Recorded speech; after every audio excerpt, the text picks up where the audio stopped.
Assembly దగ్గర భారీ బందోబస్తు ఏర్పాటు చేశారు. కులగణన ఎస్సీ వర్గీకరణపై సభలో సీఎం ప్రకటన చేయబోతున్నారు. కులగణన నివేదికపై ఇప్పటికే భగ్గుమంటున్నాయి బీసీ సంఘాలు. బీసీల్లో ముస్లిం మైనారిటీల్ని కలపడంపై అభ్యంతరం వ్యక్తం చేస్తున్నాయి. మరికి ఈరోజు సీఎం ఏం ప్రకటన చేయబోతున్నారన్న ఉత్కంఠ సర్వత్రా నెలకొని ఉంది. ఈ క్రమంలో ఆందోళనలు నిరసనలు జరిగే అవకాశం ఉండడంతో అలాంటివన్నీ నివారించాలని నియంత్రించాలనే ఉద్దేశంతో అసెంబ్లీ దగ్గర భారీగా పోలీసులు మోహరించడం మనం లైవ్లో చూస్తున్నాం. రైట్గా సీనియర్ రిపోర్టర్ ప్రభాకర్ మరింత సమాచారం అందిస్తారు లైవ్లో. ప్రభాకర్, ఎప్పుడు అసెంబ్లీ స్టార్ట్ అవుతుంది? సో సీఎం ప్రకటనకు సంబంధించి ఎలాంటి అంచనాలు ఉన్నాయి?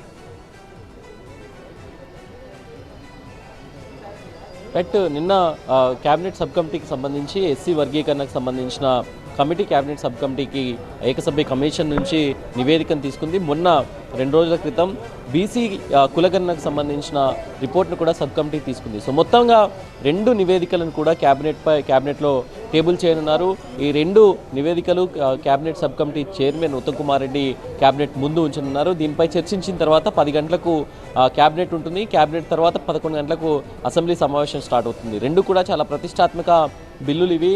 సో దీనికి సంబంధించి 2 నివేదికలకు సంబంధించి అసెంబ్లీలో షార్ట్ డిస్కషన్ ఉంటుంది. సీఎం కూడా దీనిపైన ప్రకటన చేయనున్నారు. బీసీలకు సంబంధించి 42% రిజర్వేషన్లు ఇస్తామని చెప్పిన నేపథ్యంలో బీసీ కులగణన చాలా కీలకంగా మారింది. ఇంకొక రిపోర్ట్ రానుంది. భూసానికి సంబంధించి రిటైర్డ్ అధికారి భూసానికి సంబంధించి నివేదిక ఇంకొక 4-5 రోజుల్లో రానుంది. అది డెడికేటెడ్ కమిషన్ రిపోర్ట్ అది. సో అది వచ్చిన తర్వాత రిజర్వేషన్లపై ఫైనల్ చేయనున్నారు.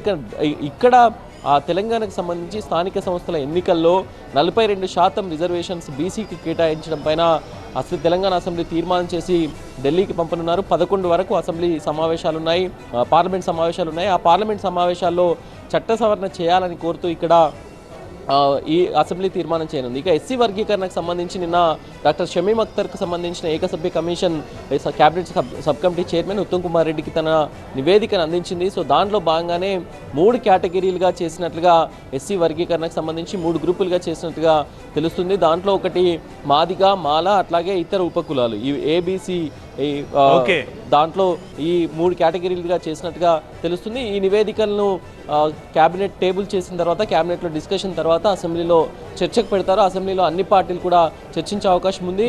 నిన్న బీఆర్ఎస్, బీజేపీ కూడా దీనిపైన రెస్పాండ్ అయ్యాయి. బీసీల జనాభాను తగ్గించే ప్రయత్నం జరిగింది, కులగణన సమగ్రంగా జరగలేదు అనే ఆరోపణలు కూడా ఉన్నాయి. సో అసెంబ్లీలో దానికి సంబంధించిన ఆర్గ్యుమెంట్స్ కూడా జరిగే అవకాశం కనిపిస్తుంది. రైట్ ప్రభాకర్.